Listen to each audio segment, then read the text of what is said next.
The town of Sitka, Alaska, was the sort of place where silence carried more weight than conversation. Snow fell so often and so heavily that footsteps vanished within minutes, and the wind that howled across the jagged mountains made even the hardiest residents retreat indoors. In that silence lived a girl who rarely spoke, a girl whose presence seemed more like a whisper than a voice. Her name was Claire Henderson. She wasn't weak, though people thought she was. She wasn't shy, though people mistook her quietness for fear. Claire simply belonged to the wilderness more than she belonged to people.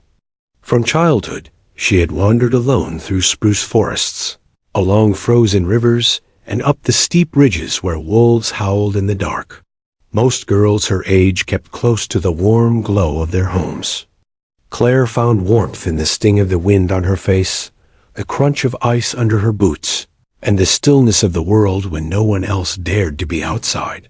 Her father had been a fisherman who braved the icy waters of the Pacific, and her mother a teacher who had always tried to press books into her daughter's hands. Claire read them, of course, but she understood something deeper. That knowledge wasn't only in words, but in the land itself. She learned to gut fish with steady hands, to read animal tracks pressed into snow, and to know when a storm was coming by the faint shift of the air. By the time she was 16, she could build a fire in sleet with nothing more than a knife and damp branches, something most of her neighbors' grown men who worked the sea could barely manage. Yet to the townsfolk, she was the quiet Henderson girl. At school, Claire kept to herself. She wasn't loud, she wasn't competitive, she wasn't one of the girls who dressed to impress. She sat near the back, eyes lowered, her thoughts drifting more toward the next hiking trail she would explore than toward the chatter around her. Some of the boys mocked her silence. Others simply ignored her. Her teachers noted her intelligence, but also her reluctance to speak up, writing comments like, bright but reserved, on her reports. That reserve made people underestimate her. They mistook quietness for weakness. They couldn't see that beneath her still gaze was a mind that absorbed everything, the shift of light in the classroom window, the restless tapping of a classmate's pencil, the sudden gust outside that hinted at an oncoming snowstorm. She noticed what others missed because she was listening while they were talking. Her mother once told her, "One day, Claire, you'll surprise them all. You won't need to raise your voice. You'll let your actions speak." Claire had only smiled, unsure if she believed it. To her, she was just a girl who didn't quite fit. But the land had shaped her in ways no one realized. The winters in Alaska weren't kind. Temperatures dropped so low that metal burned skin. Claire remembered nights when the power went out, and the only warmth came from the wood her father chopped by hand. She remembered mornings when blizzards blocked the roads, and she trudged through waist-deep snow to fetch water from the frozen well. Every season tested her in small, invisible ways. While others saw inconvenience, she saw practice. Her muscles grew strong not from gyms, but from hauling logs. Her lungs grew tough not from running tracks, but from breathing air so sharp it bit like glass. When she was 17, her father passed away in an accident at sea. The loss carved a silence even deeper into her. Her mother wept, and neighbors brought food, but Claire grieved in solitude. She spent hours by the shore, watching waves crash against black rocks, hearing in every roar of the ocean the echo of her father's voice. She learned then that pain doesn't have to be loud. Pain could be silent, and yet it could harden you in ways nothing else could. After his death, Claire shouldered more responsibility. She worked after school at the docks, helping unload supplies, and spent evenings repairing fishing nets. She became skilled at labor that others considered too rough for a girl. Nobody said it aloud, but they noticed.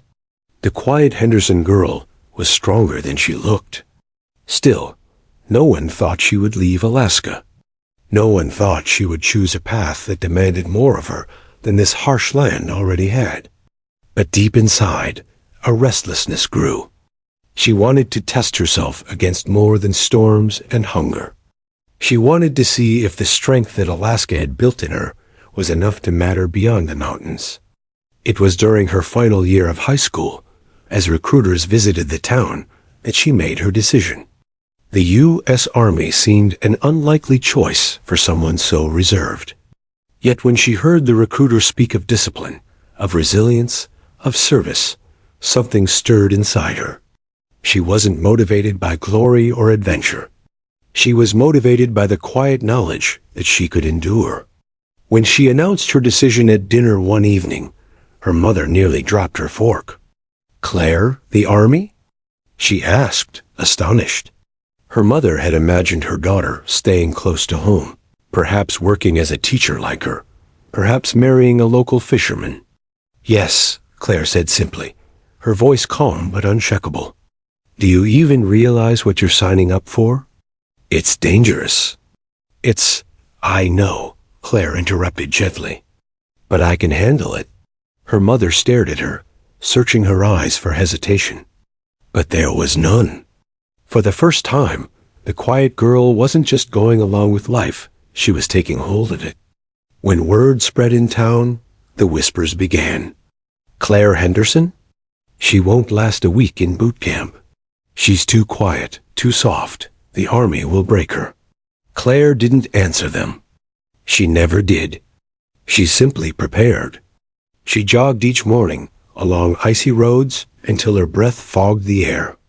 She trained her body with push-ups in the snow, her muscles burning with determination. She studied survival manuals, memorizing knots, signals, and first aid procedures. Where others underestimated her, she turned invisibility into an advantage. No one saw her strength building. No one saw her confidence taking root. The night before she left, Claire stood on the dock where her father once worked. The water glimmered dark under the moon, waves rising and falling like the steady breath of the earth. She whispered softly, as though speaking to him, "I'll make you proud." She didn't know then what the future held, that one day she would vanish into enemy territory, that she would return with 6 missing soldiers, alive because of the skills Alaska had carved into her bones. She didn't know that the same silence people doubted would one day save lives. All she knew was this: she was ready to leave behind the quiet streets of Sitka, to step into a world that doubted her, and to prove, without ever needing to shout, that strength could come from silence. The quiet girl from Alaska was no longer invisible. She was preparing to face a storm greater than anything she had ever known. The bus ride to the training base felt longer than any Alaskan winter. Claire sat by the window, her duffel bag at her feet, staring at the blur of fields and highways. Around her, recruits filled the bus with chatter jokes, nervous laughter, and stories about girlfriends or high school football games.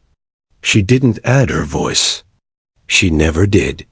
She simply listened, her fingers resting against the frosted glass, her eyes calm while the others fidgeted with their nerves. When the bus pulled up to the gates of Fort Benning, Georgia, the world shifted. Heat slammed against her in a wave so different from Alaska's sharp cold that it almost knocked her back. The air was heavy, sticky, buzzing with insects instead of silence. And then came the voices, sergeants shouting orders with the force of thunder, recruits scrambling like startled deer. From that moment, the doubts began. The other recruits noticed her almost instantly. Claire Henderson, pale-skinned, quiet-eyed, moving without hesitation, but without noise. Some mistook her calmness for weakness. Others dismissed her altogether. "You think she's gonna last?" One boy whispered on the first day, glancing at her slight frame as they stood in line. "No way. She looks like she belongs at a library, not the Army," another smirked. Claire heard every word, though she never turned her head. She kept her gaze forward, her jaw steady, and let their assumptions roll off like melting snow. She didn't need to defend herself. She would let time do that for her. Boot camp was a storm. The drills were relentless push-ups until her arms shook. Miles of running under blistering sun, weapons training that left her shoulders sore and her ears ringing. The heat pressed against her lungs, thick and suffocating, and for the first time in her life, she missed the sting of Alaskan air. Many recruits groaned, cursed, and broke down in private. Claire said nothing.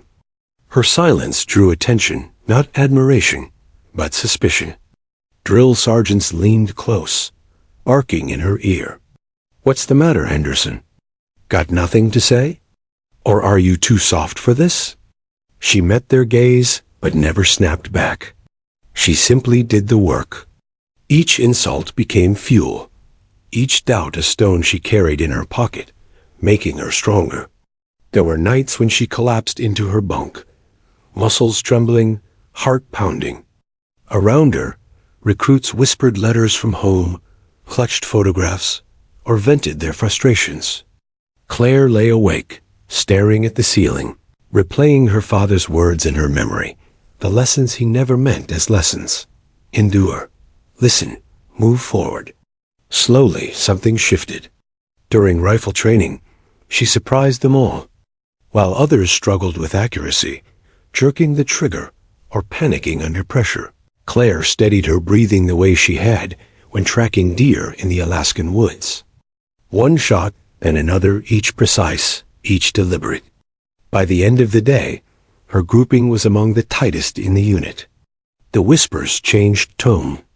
"Damn, Henderson can shoot. She's quiet, but she's not missing." In the field, during navigation exercises, her instincts shone again. While groups wandered in circles, she read the land like a map. The tilt of the ground, the way the sun filtered through the trees, the faint shift in the wind signs invisible to others. Her team made it back to camp hours before the rest. Still, not everyone was convinced. To some, she remained the odd one out, the girl who didn't choke, didn't complain, didn't break. Strength, to them, was loud. Claire's was not. After graduation, deployment orders came. She was assigned to a unit bound for rugged terrain overseas, an area riddled with conflict, ambushes, and uncertainty. The day she received the news, she folded the paper neatly, tucking it into her pocket without a word. Around her, soldiers buzzed with excitement or fear. She remained steady, as though the news were no heavier than snowfall. When she told her mother over the phone, the silence on the other end stretched long. "Claire, you don't have to do this," her mother said softly. "You could come home. You've already proven yourself." "No," Claire replied. "I haven't proven anything yet. Not to myself." Her mother exhaled, the sound fragile, tired. "You've always been so strong in ways I can't understand. Just promise me you'll come back." "I'll try," Claire said. And for someone like her, that meant everything. Deployment came swiftly. She boarded the transport plane with her unit, the engines roaring so loud it rattled her bones. Inside the dimly lit hold, soldiers exchanged nervous jokes, clutched their gear, or wrote hurried last lines in notebooks. Claire sat in silence, her rifle across her lap, her eyes fixed ahead. The man seated beside her leaned over, trying to break the silence. "You nervous?" he asked, forcing a smile. Claire turned to him, her face unreadable. "No," she said simply. He laughed, shaking his head. "You're something else, Henderson. Nobody can tell if you're brave or just crazy." She didn't answer. But in truth, she was both brave because she was afraid and crazy because she walked into danger without flinching. When the plane descended into hostile territory, the landscape below stretched like a scarred wound. Jagged mountains, barren valleys, villages tucked into shadows. This was no place for hesitation. This was where doubt could kill. Her unit stepped off the plane, boots striking foreign soil. Dust rose around them, thick and clinging. The air carried the weight of tension, the knowledge that eyes were always watching. Claire adjusted her pack, scanned the horizon, and moved forward with the rest. The whispers from her town, the doubts from her fellow recruits, the questions from her own mother, all followed her like echoes. But she welcomed them. Doubt was no longer her enemy. It was her shadow, and she had learned to walk with it. For the quiet girl from Alaska, deployment wasn't the end of her story. It was only the beginning of the storm that would test everything she had ever learned. And though no one knew it yet, when the valley swallowed her and 6 soldiers into silence, it would be the same quiet strength they all doubted that would lead them home. The valley looked harmless from above. Dawn spilled over its ridges, painting the rocks in amber light. From a distance, the terrain seemed quiet, lifeless, a stretch of barren land framed by jagged mountains, where silence pressed down heavier than snow. Claire and her unit moved into it with practiced caution, boots crunching against the dust, weapons steady at their sides. The mission briefing had called it routine, a patrol to secure the area, ensure no enemy presence, and move on. But Claire had learned long ago that routine was a word that belonged to safer worlds. Her eyes scanned the horizon. The valley walls loomed too close, rising steep and sharp like blades. The silence wasn't empty. It was watching. Her instincts prickled. In Alaska, silence was peace. Here, it felt like a trap. "Relax, Henderson," one soldier muttered beside her, noticing the way her gaze lingered on the ridges. "It's just another walk." She didn't reply. She never did when her gut spoke louder than words. The squad advanced further into the narrowing passage. The sun climbed higher, but the shadows along the ridges didn't shift the way they should have. The air thickened. And then, without warning, the world erupted. Gunfire split the silence like thunder. Bullets tore into the ground around them, clanging off rocks, kicking up clouds of dust. Shouts rang out orders, curses, panic colliding in a storm of sound. Claire dropped low, weapon ready, her body reacting before thought. The ridges above blazed with enemy fire, hidden figures unleashing chaos from every angle. "Ambush, take cover." Her unit scrambled, diving behind boulders, returning fire in frantic bursts. The valley that had seemed so still became a death trap. Smoke burned Claire's throat, dust filled her lungs, and the screams of the wounded cut through the roar of gunfire. She pressed against the rough stone of a boulder, heart pounding, ears ringing. The enemy's advantage was clear. They had the high ground, the element of surprise, the numbers. Her squad was pinned, scattered, and communications crackled uselessly, jammed by interference. A soldier to her left clutched his shoulder, blood seeping between his fingers. Another shouted into a radio, desperation cracking his voice. "Command, we're under fire. We need support. We need..." Static swallowed his words. Minutes stretched like hours.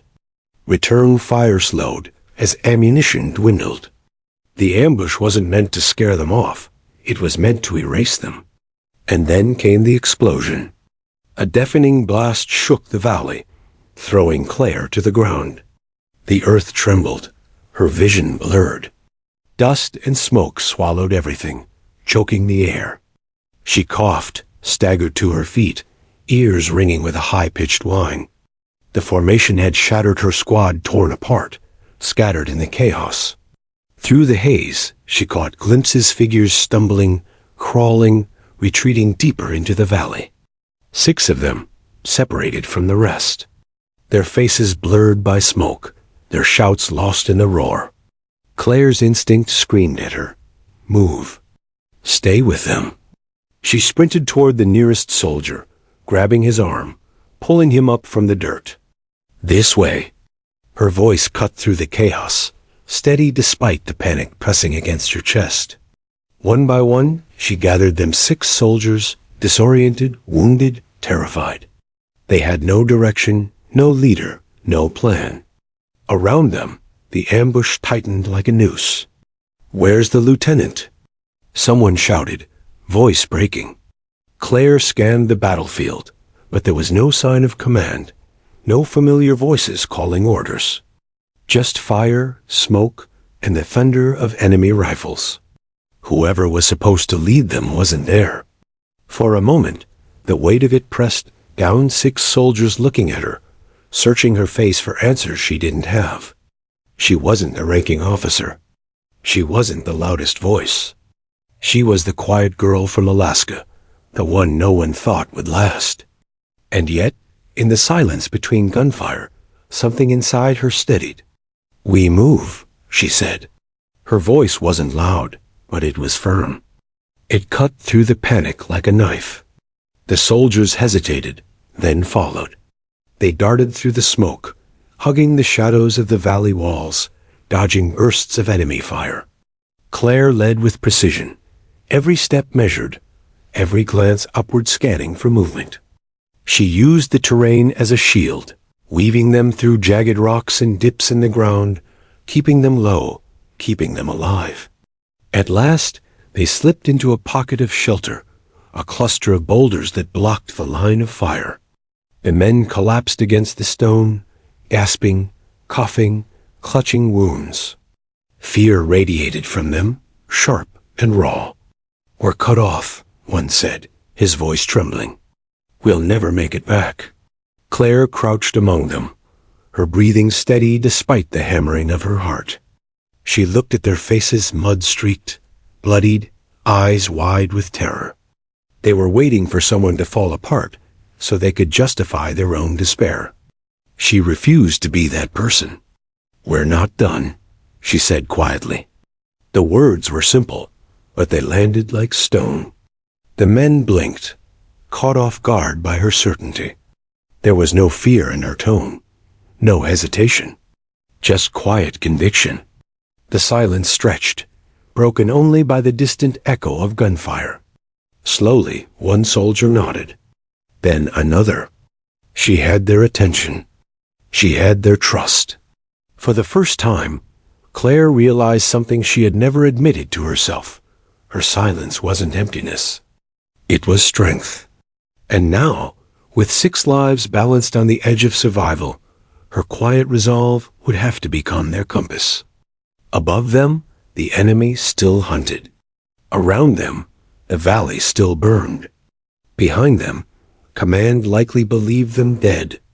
But Claire Henderson, the quiet girl from Alaska, had already decided she wasn't leaving without them. This was no longer a routine patrol. This was survival. And survival was something she knew better than anyone. The smoke from the ambush still lingered in the air, clinging to their clothes, burning their lungs. The 6 soldiers huddled close to the rocks, eyes darting toward the ridges where enemy fire had come minutes earlier. The battlefield behind them was silent now, but silence here was never safety. It was a warning. Claire crouched low, rifle across her knees, scanning the terrain. The men looked at her, their faces marked with exhaustion, fear, and the unspoken question, what now? She had no stripes on her shoulders, no rank to command them.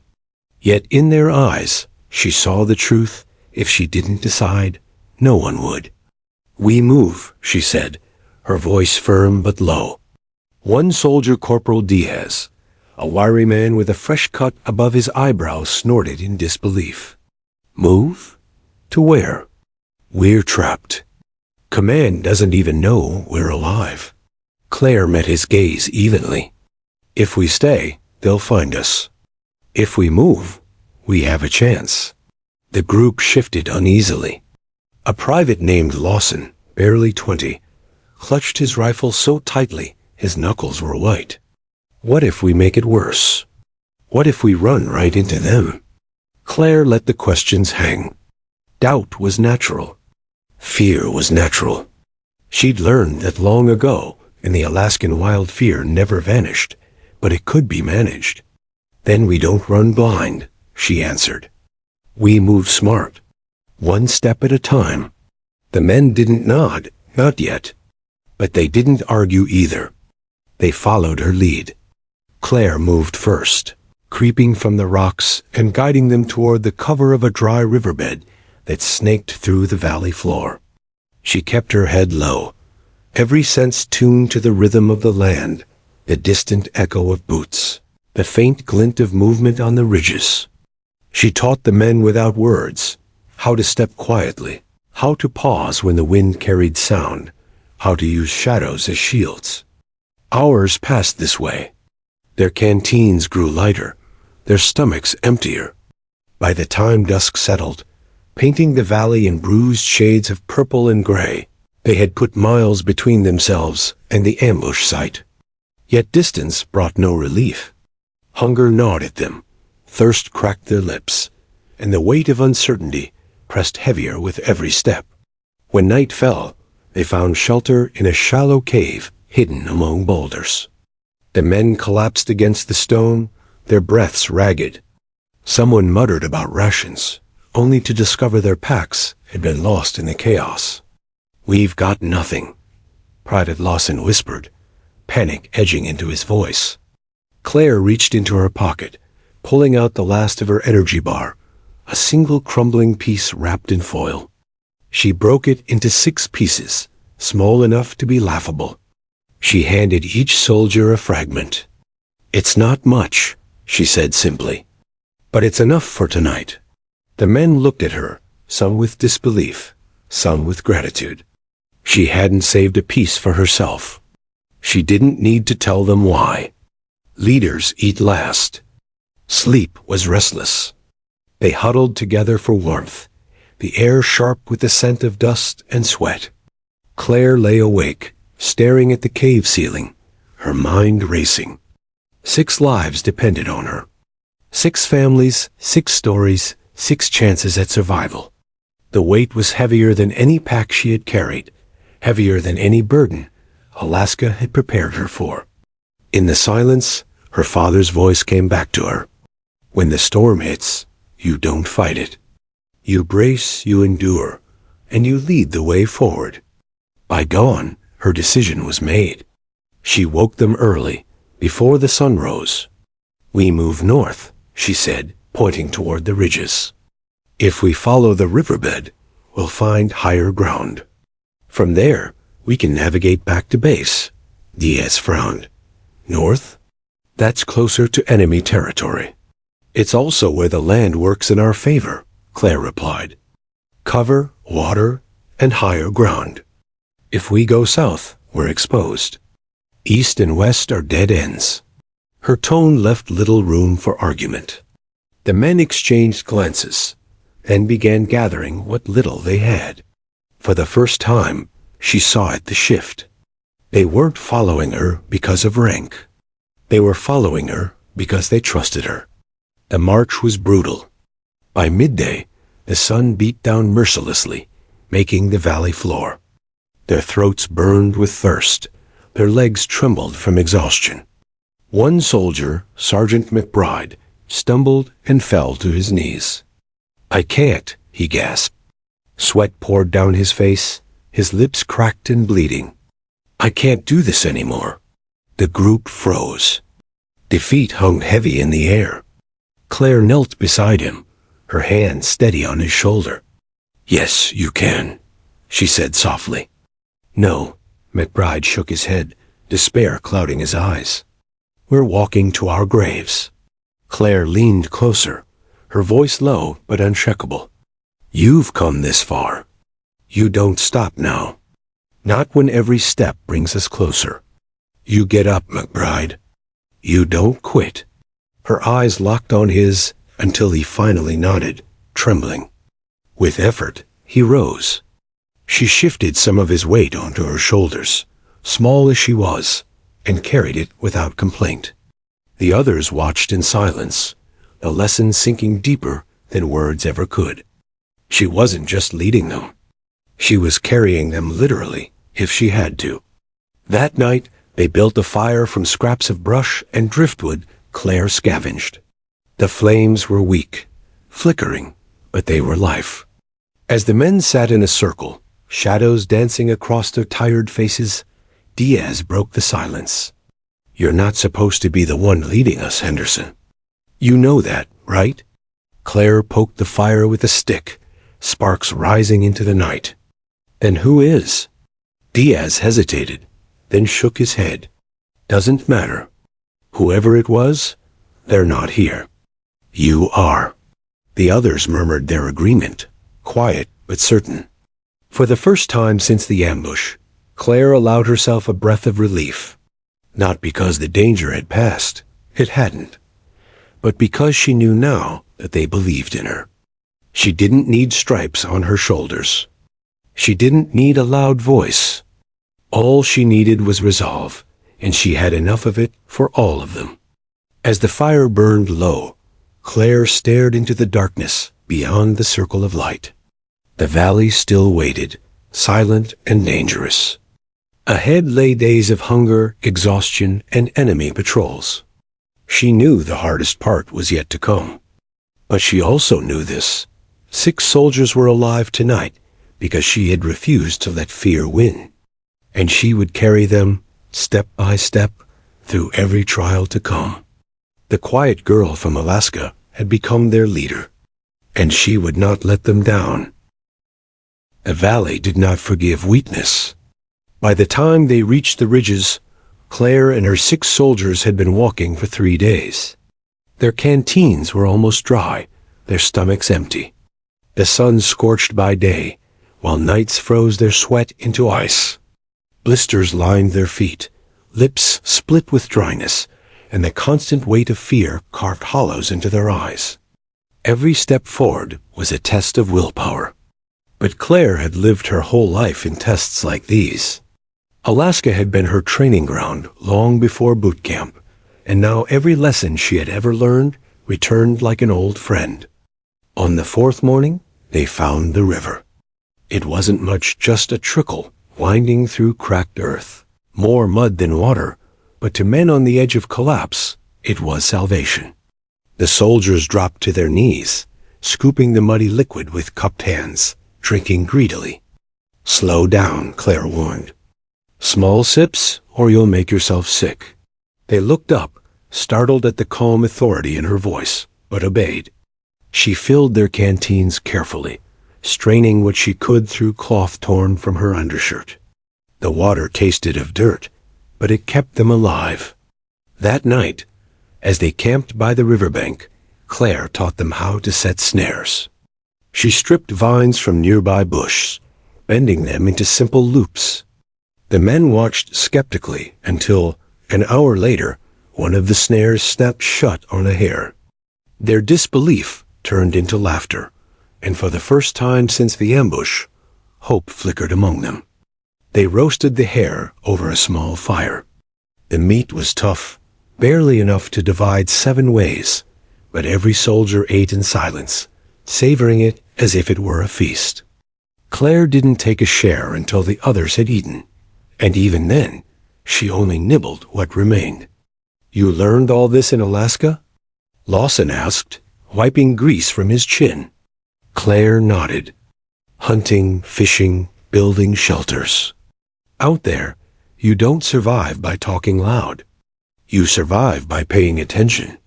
Diaz chuckled, shaking his head. "Guess it's our lucky day, then. We ended up with the one person who knows how to turn mud and sticks into dinner." The men laughed, a sound rough but real. It reminded them they were human, not just fugitives in a wasteland. Days blurred together into a rhythm of survival. Claire led them through forests of gnarled trees, where shadows stretched long and strange. She showed them how to collect dew from leaves at dawn, how to dig shallow pits for shelter against the wind, how to start fires from damp wood by shielding sparks with their bodies. She forced them to keep moving, even when fatigue begged them to stop. Every night, they huddled around small, carefully hidden fires. Enemy patrols roamed the valley, their boots crunching in the darkness, voices carried on the wind. More than once, Claire pressed a finger to her lips and led the soldiers into silence. lying still in the dirt as searchlights swept overhead. The men learned to trust her instincts. If she froze, they froze. If she moved, they followed without question. But the land didn't just test their bodies. It tested their minds. One evening, after a day of relentless marching, Private Lawson broke down. He sat heavily on the ground, his shoulders shaking. "We're never getting out of here," he muttered, tears streaking the dirt on his face. "Command thinks we're dead. We're dead. That's it." The others fell quiet, their fear echoing in his words. Claire crouched in front of Lawson, her eyes steady. "Look at me." He resisted, but finally lifted his gaze. "You're alive," she said. "As long as you're breathing, you don't stop. I don't care if we have to crawl, if we have to fight through every mile. We're going home. But not if you quit now." Lawson sniffled, wiping his face with the back of his hand. Her tone carried no anger, only certainty. Slowly, he nodded. The others straightened too, as though her words had pulled them back from the edge. By the end of the second week, the group had transformed. They were still gaunt, still exhausted, but something in their posture had changed. They walked not like men waiting to die, but like men who believed survival was possible. Each carried scars from the ordeal, burned skin, blistered feet, haunted eyes, but they carried them with pride. And at the center of it all was Claire, the quiet girl from Alaska, guiding them as if she had been born for this. She spoke little, but every word mattered. She ate last, drank least, carried more weight than anyone else. When one faltered, she lifted them. When despair threatened, she cut it down with calm certainty. The men had stopped calling her Henderson. Now, when they spoke of her, it was always her or the girl, as if she were something larger than a name and anchor in the storm, the reason they were still moving. But survival never came easy. On their 15th night, a storm rolled across the ridges. Rain lashed down in sheets, drenching them, snuffing out their fire. Wind howled like a living thing, tearing branches from trees, turning the ground into sucking mud. They huddled beneath makeshift shelters, shivering as water seeped through their clothes. McBride cursed, teeth chattering. "We'll freeze out here." Claire's hands moved quickly, gathering bark, leaves, anything to insulate the shelters. Her fingers bled from scraping at wet wood, but she didn't stop. She piled branches higher, pressed her own body against gaps to shield the others from the wind. By dawn, they were still alive, though stiff and shaking. "Exhausted," McBride whispered. "You should have saved yourself, Henderson." Claire shook her head. "If one of us falls, we all fall. We make it together, or not at all." The soldiers exchanged glances in the dim light. None of them would forget those words. The wilderness had tested them in every way: starvation, cold, exhaustion, fear. Yet each trial only bound them closer together. And though Claire carried no rank, no badge of authority, the men no longer questioned her place at their head. They had started as 6 lost soldiers clinging to a stranger's lead. Now they were a unit, shaped by the valley, hardened by survival. And still, ahead of them, lay miles of hostile terrain, enemy patrols, and the uncertain hope of safety. But for the first time, they believed they might make it, because they had her, and she had never once given them reason to doubt. The valley had hardened them, but it hadn't grown kinder.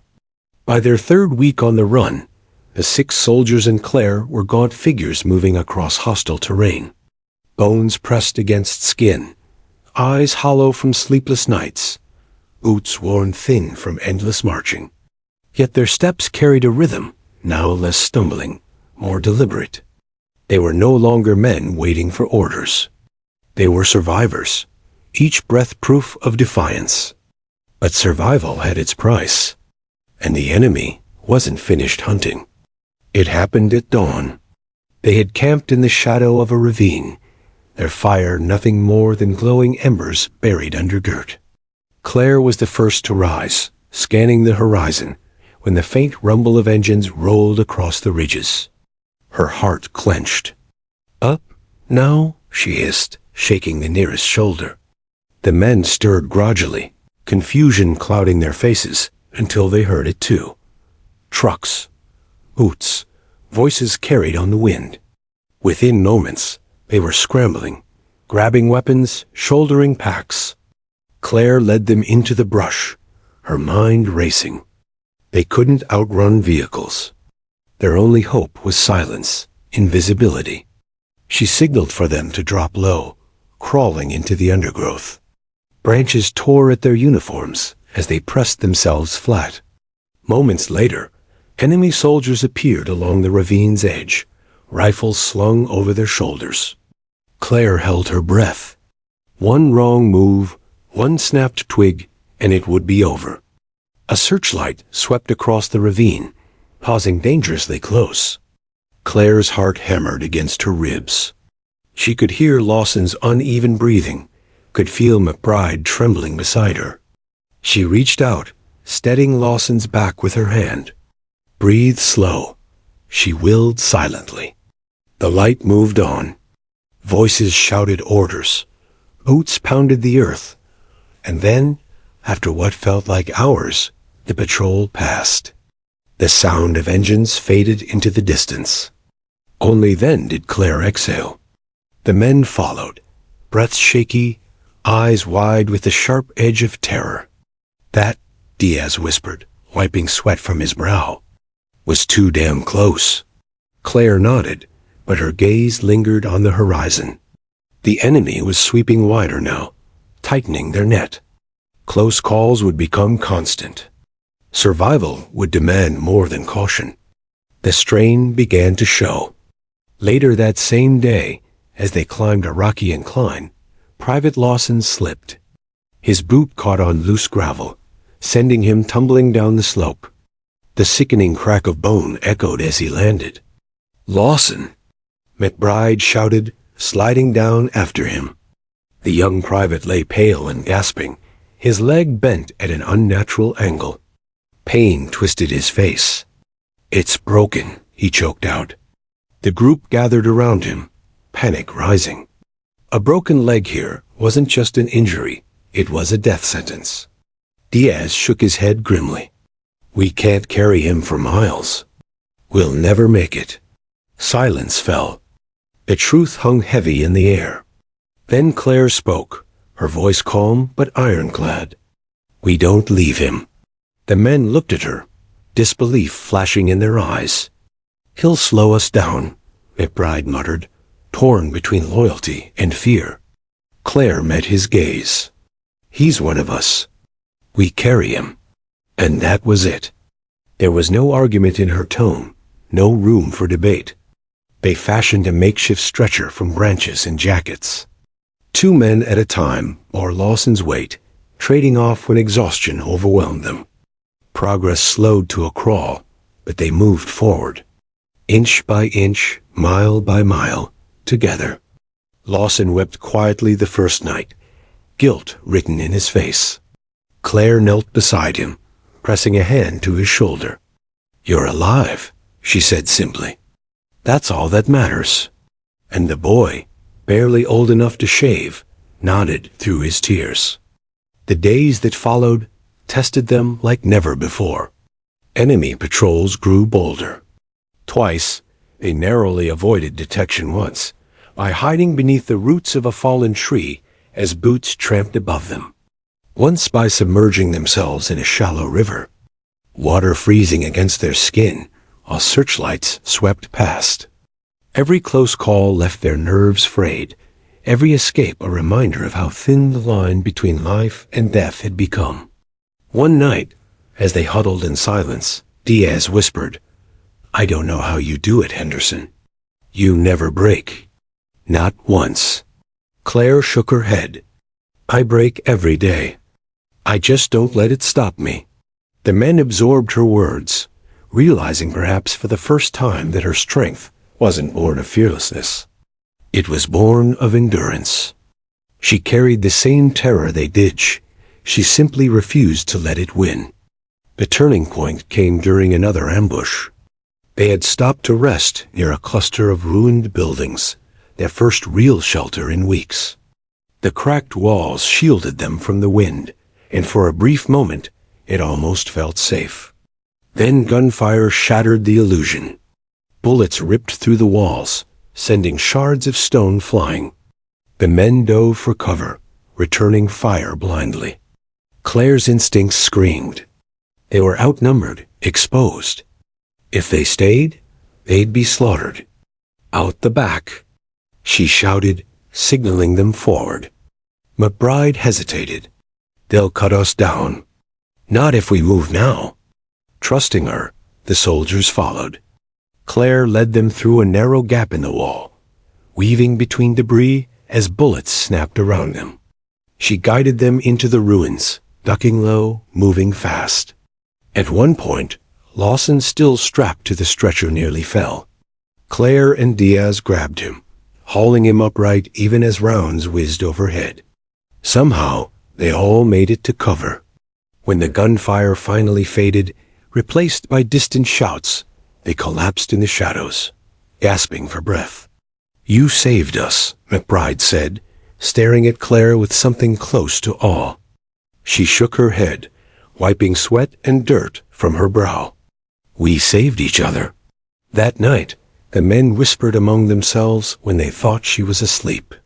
They spoke not of fear, but of the way she had pulled them through fire and hunger, of the way she carried Lawson's stretcher without complaint, of how she faced every danger head-on. "Doesn't matter what the army says," Diaz murmured. "She's our leader now." The others agreed. Even Lawson, half conscious with pain, mumbled, "Wouldn't be alive without her." Claire pretended to sleep, but their words reached her. She felt their faith settle on her shoulders, heavier than the stretcher she carried. And though the weight threatened to crush her, she also felt something else stirring deep inside resolve. She hadn't asked for this role. She hadn't wanted it. But if their lives depended on her, then she would bear it to the end. By the time dawn came, Claire's decision was made. They would no longer simply run. They would outthink, outlast, and outfight every obstacle between them and safety. Close calls had nearly broken them, but instead, they had forged something stronger. A unit bound not by orders, but by survival, trust, and a quiet leader who refused to let them fall. The wilderness, the enemy, even death itself could chase them. But they would not break. Not while she still had strength to lead.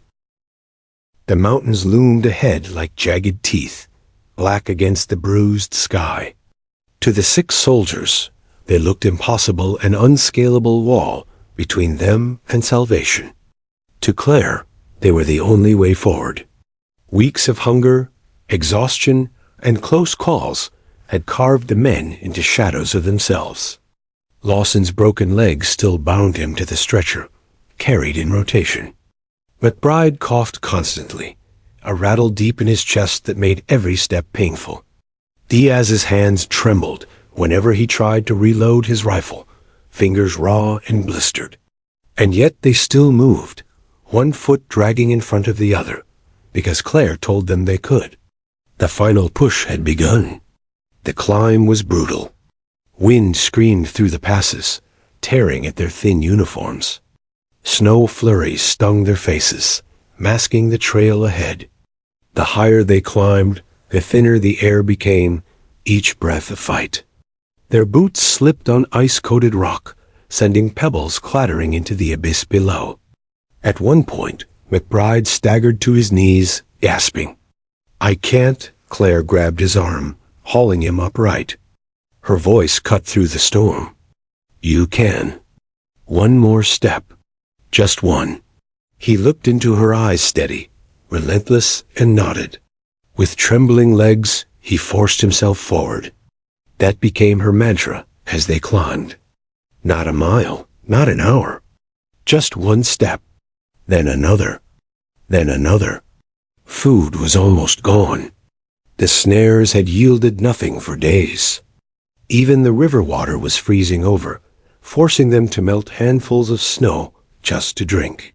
Their ribs jutted from beneath their uniforms, their eyes sunken, their bodies hollowed out by weeks of deprivation.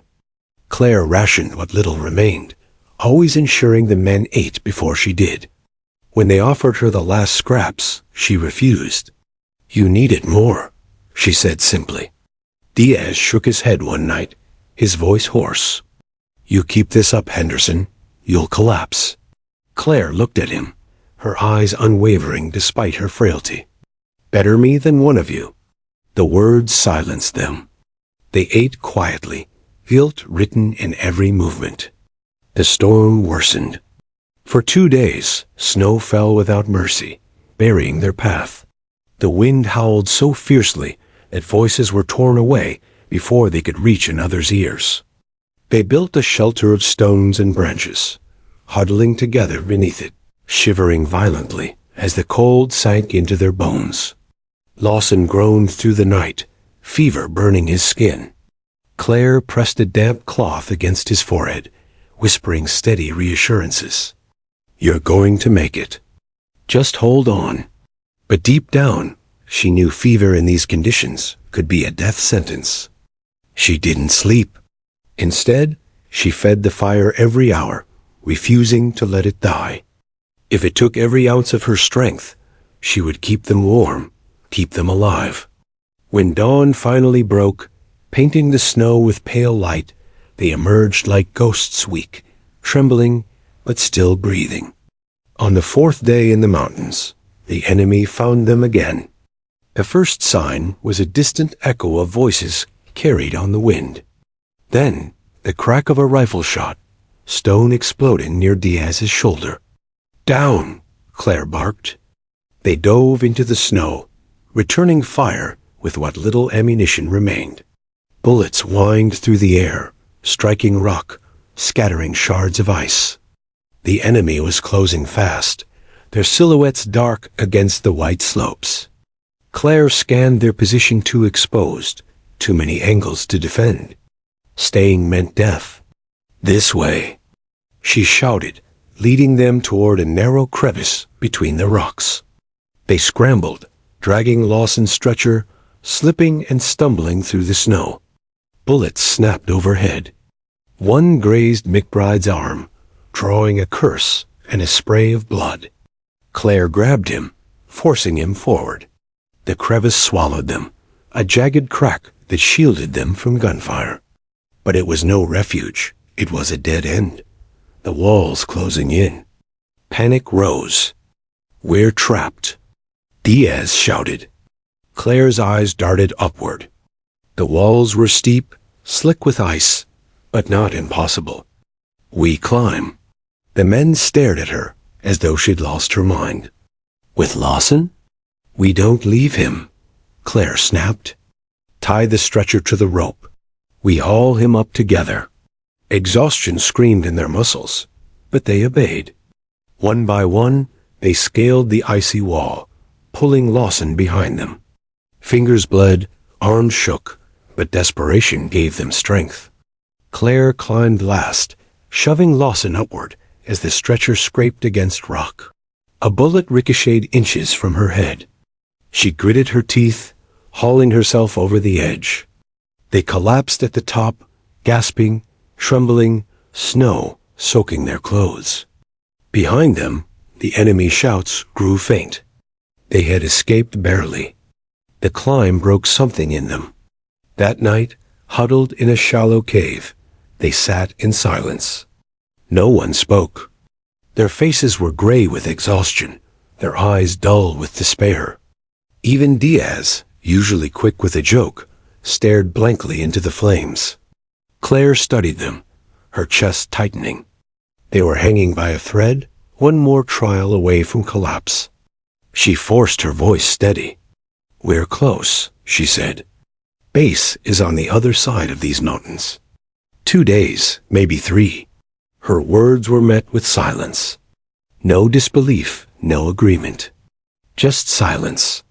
For the first time, Doubt crept into her chest. Could she carry them any further? But then Lawson stirred, his voice weak but clear. "We're alive. Because of you." The others looked at her, the faintest spark returning to their eyes. And Claire realized something. Whether they believed in their own strength or not didn't matter. They believed in hers. That had to be enough. The next morning, she drove them harder. They crossed frozen rivers, their boots cracking ice with every step. They scaled ridges that left their lungs burning and their legs shaking. They slept in shifts, one always awake to listen for patrols. At one point, Diaz stumbled, falling face first into the snow. He didn't rise. Claire knelt beside him, lifting his head. His lips were blue, breath shallow. "You're not stopping here," she whispered fiercely. "Not after everything." He groaned, eyes fluttering. Claire slapped his cheek lightly. "On your feet, soldier. That's an order." And somehow Diaz obeyed. He staggered upright, leaning on McBride's shoulder, and kept moving. On the 8th day in the mountains, they reached the ridge. From the summit, the land stretched out before them, valleys, forests, and far in the distance, a faint glimmer of barbed wire and floodlights. The base. For a moment, none of them spoke. The sight was too unreal, too impossible. Then McBride let out a strangled laugh, tears freezing on his cheeks. "We made it," he whispered. But Claire's gaze didn't soften. The distance was still miles. And between them and safety lay one final stretch of wilderness, and the certainty that the enemy would not give up the chase. Her shoulders ached, her body screamed, but she squared herself against the wind. "We're not done yet," she said. "Not until we're inside those gates." The soldiers nodded, resolve flickering back to life. The final push was far from over. But now, for the first time, they could see the end. And nothing storm, hunger, or enemy would stop them from reaching it. The base was closer than they had dared hope, but the final miles were a crucible, unlike any they had endured. Every step was agony. Every gust of wind a reminder of how fragile life had become. Claire led them with silent determination, eyes scanning for the faintest sign of patrols. The snow had begun to melt, turning the paths into mud that sucked at boots and slowed their progress. Lawson's leg was a constant burden, his whimpers piercing the cold air.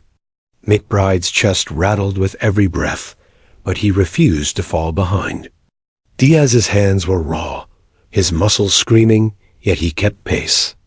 Each soldier carried scars visible and invisible, yet none faltered, not because they wanted to, but because Claire never wavered. Every so often, she glanced back at them. Their faces were drawn, hollow, eyes glazed with fatigue, yet alive. That was enough to keep her moving. She had carried them this far. She would not let one stumble now. The enemy was still near. They had learned the hard way that the patrols were relentless. Each time a shadow moved too close, or the wind carried the faint sound of boots, their hearts skipped, and Claire's hand clenched around her rifle. She didn't speak much. There was no need. Her silence commanded more authority than words ever could. At one point, the group was forced to descend a rocky slope. The ground crumbled beneath their boots, threatening to send Lawson tumbling down into the gorge below. Claire positioned herself at the back, guiding the stretcher with careful, measured movements. She felt the weight of responsibility in every fiber of her being. One slip, and it would all be over. Yet she never faltered. "Careful, careful," she muttered under her breath, each word almost prayer, almost command. Diaz and McBride mirrored her caution, moving slowly, deliberately, matching her rhythm. Every inch forward was a victory. Every inch was proof they could survive. The night before they reached the base, they made their final camp in a shallow depression. Exhaustion had become an almost physical force, pressing against their shoulders. Lawson slept fitfully, moaning in pain, while McBride leaned against a tree, coughing. Diaz's jaw was set in rigid determination, and Private Lawson's face was pale but determined, eyes blinking in disbelief that they were still alive. Claire did not sleep. She huddled against the cold, listening to the wind, every sense alert. Every noise carried a threat. Every shadow could hide a rifle. Yet she allowed herself one thought. The base was close. One more day. One more push. Her fingers absently traced the edge of her dog tags, a tactile reminder of the life she had left behind in Alaska, the people she had promised to return to. And now, after weeks of hardship, ambush, hunger, and fear, she was closer than ever to keeping that promise. At first light, they set out again. The climb to the ridge before the base was steep, treacherous, and almost vertical in places. Lawson's stretcher had been reinforced with extra branches, but the strain on their bodies was immense. Each movement required coordination, focus, and trust that every other soldier would hold up their share. One misstep could send them tumbling into the abyss. Claire took the lead, mapping every foothold, testing each stone before stepping. She instructed them with gestures and nods, silently guiding them through the most dangerous sections. Sweat froze on her face in icy gusts of wind. Her legs screamed from fatigue, yet she did not allow herself to stop. The lives of 6 men rested on her shoulders. Halfway up the final ridge, a patrol appeared. Claire froze, assessing their position. The soldiers with her were exhausted, defenseless against a frontal assault. She had seconds to decide. "Down and move," she whispered, barely audible. The group obeyed instantly, flattening against the ground, breath held as bullets zipped overhead. Claire's heart pounded, but she held them steady, guiding them into a narrow depression that concealed them from view. The patrol moved past, unaware. Claire exhaled slowly, relief washing over her. But she didn't allow herself to linger. The base was still out there, and each second counted. Finally, as the sun reached its peak, they crested the ridge. Before them lay the base. Soldiers moved about, vehicles rumbled, and the chain-link fences sparkled under the light. It was a scene of order and safety that felt almost alien after weeks in the wilderness. For the first time, the 6 soldiers and Claire allowed themselves to hope. Tears welled in their eyes. Weak hands clutched rifles, worn faces softened, and Lawson, for the first time in weeks, smiled faintly despite the pain. Claire scanned the perimeter, calculating the safest path down the slope. She had brought them this far. She would not let recklessness ruin it now. Step by step, they descended, careful not to draw attention, until finally they reached the outer edge of the base. A guard spotted them. "Hold it," a voice called out. Instinctively, Claire raised her hands, signaling they were friendly. The tension broke almost instantly when the guard recognized the ragged uniforms and the terrified but relieved faces. "They're alive," someone shouted, and within moments, medics rushed out to meet them. Blankets were draped over shoulders, water bottles thrust into hands, and for the first time, warmth and care replaced the constant fear. The debrief was quiet but profound. Doctors examined them, checking injuries, frostbite, and dehydration. Command officers questioned them about the ambush and the trek back. Yet through it all, Claire remained calm, answering precisely and without drama. Her focus was on her team, ensuring that each soldier was seen, treated, and accounted for. For the first time, the men felt safe enough to speak freely. They recounted their ordeal, the ambush, the snowstorm, Lawson's injury, and the countless nights spent huddled against the cold. And through it all, they spoke of Claire, her guidance, her endurance, her unwavering resolve. She carried us, Diaz said simply. All the way. Never stopped, never faltered. McBride nodded. She's the reason we're alive. Lawson, voice still weak, added, I'd be dead if she hadn't pulled me through. The words hung in the air. Undeniable proof of the quiet girl's extraordinary courage. News traveled fast. Within hours, the story of the small unit lost in enemy territory and the quiet soldier from Alaska who led 6 men back alive spread through the base. Officers congratulated Claire. Reporters began to take note. Yet she remained remarkably humble, deflecting praise to the men she had carried. I didn't do this alone, she said. They survived because we survived together. Everyone here deserves credit. Still, in hushed corners and whispered conversations, soldiers called her a hero. Quiet, steadfast, and brave, in a way that demanded no recognition. Claire Henderson had earned a place in their memory, in their hearts. Weeks later, Claire returned home.